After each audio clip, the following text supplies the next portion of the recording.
All right, we're going to try this.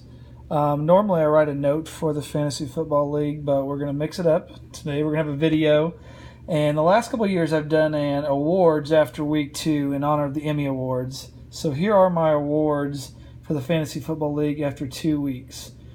First award is the big trade that pays off. And our presenters for this award are Jay Bruce, who I think the Indians have lost like one game since they've acquired Bruce, and Justin Verlander, who's got the Astros back on track. And the winner for the trade that pays off is Michael Gard. Now we'll see in long term if Brady and Gronk and Lynch can hold up and stay healthy. But for 1 week, Gard is pretty much putting up a top 5 weekly performance all time. The award for I'm Back. This is what Michael Jordan released in 1995 as his press message to announce that he was coming back to the NBA. So that's the good part. The bad part of I'm Back could be 2018 Alcides Escobar with the Kansas City Royals. So we'll see if it's real or not. But the winner of I'm Back, Erica Davis. 2-0. Looking good to be back on track to the playoffs. The other thing, though, just with these pictures, this is going to be the mother of my child. I Googled your name, Rock, and the first 2 images that come up on Google is you grabbing your sister's boobs and then the picture of our dog in a tie. I don't think that's necessarily perfect social media etiquette, but what do I know? The award for How the F Are They Undefeated? We have the 3-0 Vanderbilt Commodores, who somehow have remained undefeated through 3 weeks, and then the Carolina Panthers, whose offense looks terrible, Kenny, but still have managed to be undefeated. And the winner of How the F Are They Still Undefeated is myself. Now, this is the picture of how the F did we win that game when South Harrison called an extra timeout. We had a nice comeback and win after a technical foul. But basically, I am next to last in points after 2 weeks, but remain 2-0. The award for Has Secretariat's Horseshoe Firmly Entrenched Up His Ass? We have Trent Dilfer as a presenter, who was god-awful his entire career and couldn't even be the starting quarterback of the awful Baltimore Ravens team, and he somehow managed to get to be the starter in the Super Bowl and won a Super Bowl. And then on the right, if you don't know who that is, that's Christopher Columbus. He's the luckiest son of a gun of all time. He discovered America, gets all this fame and whatnot. Wasn't even trying to discover America. Was trying to go to India. Now he has a holiday and all this crap. I can go on a huge rant about Christopher Columbus. But the winner of a horseshoe up his ass is Jason Luke. Spencer Ware gets hurt. Kareem Hunt's a stud. He basically is supposed to lose. Then somehow overnight he's going to win by 1 point. Okay? No idea. Look at that smug smile on his face, too, in that picture. He looks like, I know how to do damn football. Them boys don't know nothing. Jason, horseshoe, Lucky Charms. Crazy. The award for Championship Hangover. On the left, we have the 2002 Tampa Bay Buccaneers. They didn't make the playoffs the next year. Infighting, their general manager actually quit during the year. And then on the right, the 2013 Boston Red Sox. The next year was the whole eating chicken and literally like hung over in the dugout with them, and Francona got fired and all that. The winner of the championship hangover, fairly obvious, Brandon Nolan. Now, Brandon had an awesome year last year where, he won the fantasy football championship. On the right, he gets married. It gets on the cover where he's giving his wife a hickey of some bridal magazine. On the left, he knocks that woman up. Okay, he's had a hell of a year. But will that hell of a year translate back into fantasy football?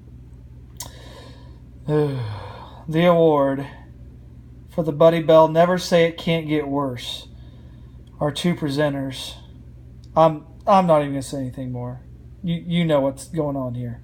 But the winner for Never Say It Can't Get Worse is Vance Profit. Vance has struggled coming out of the gates the past 2 years. Looked like on the left he'd caught him a fish last night, got him a win. Melvin Gordon trade, Drew Brees, both look pretty good. And then out of nowhere on the right last night, stuck a lightsaber right up his ass and gonna get the L and be 0-2.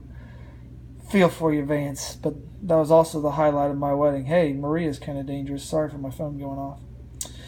The winner for You Can't Eat Your Cake and Have It Too, that award. I've been watching Unabomber on Discovery Channel, and this was a line that the Unabomber used. That's Ted Kaczynski, the Unabomber on the left. Okay? Basically, this line makes so much more sense to me than the other way around. I like a whole new discovery with Ted Kaczynski. Then on the right, it's kind of the preview for who the winner is. He may have not been suspended, but yet he may not be what you thought he was going to be as well. So the winner for You Can't Eat Your Cake and Have It Too is Colby Higgins. He's had an awesome past 2 or 3 weeks, getting married, all this stuff. 1 week, Zeke's unsuspended, goes on his honeymoon, but then when he returns, the rest of us been working our ass off. We've been waiting for you, and now that you're back, we gonna set our sights on you. We come hunting for you, Colby. You be looking out, boy. The award for always know what you're going to get. Okay, you got Jeff Dunham. You see Jeff Dunham on TV.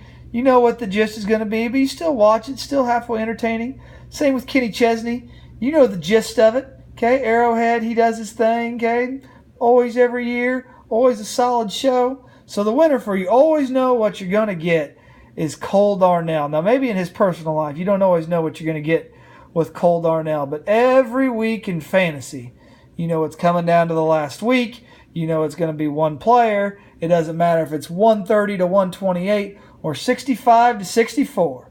It's going to be close with Cole.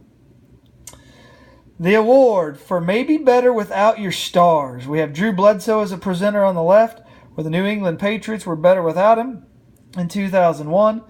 And then the Patrick Ewing theory for Better Without Your Stars. The Knicks always seem to play better without Patrick Ewing, even though he was their superstar. And the winner for that is Tyler Davis.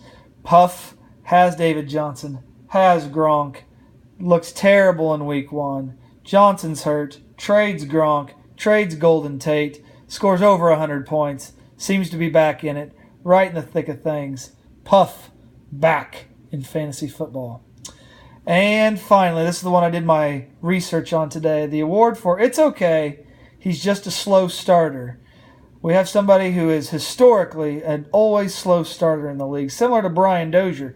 Dozier, a huge Royals killer, really good second baseman, but did you know in March and April, career .216 hitter. Not very good. Same with Justin Verlander, probably a future Hall of Famer. He's got 75 games over 500 in his win-loss record, but in March and April, 20-22. Less than average. Seth is our winner for starting slow. Seth has never won week 1 in his 4 years in the league. He has never been better than 1-3 in his first 4 years in the league, but he's always been 2-3. Whoever has to play Seth in week 5, I think it's Colby. Seth has never lost a week 5. He's always gotten to 2-3. So even though he started slow, even with his friend Brandon there on the right when he was a co-owner, he always seems to make it up in the middle of the year. So hang in there, Seth. I know you're a little disappointed right now, but it's going to be just fine. And those are the awards for the 2017 Once a Bearcat, Always a Bearcat after week 2.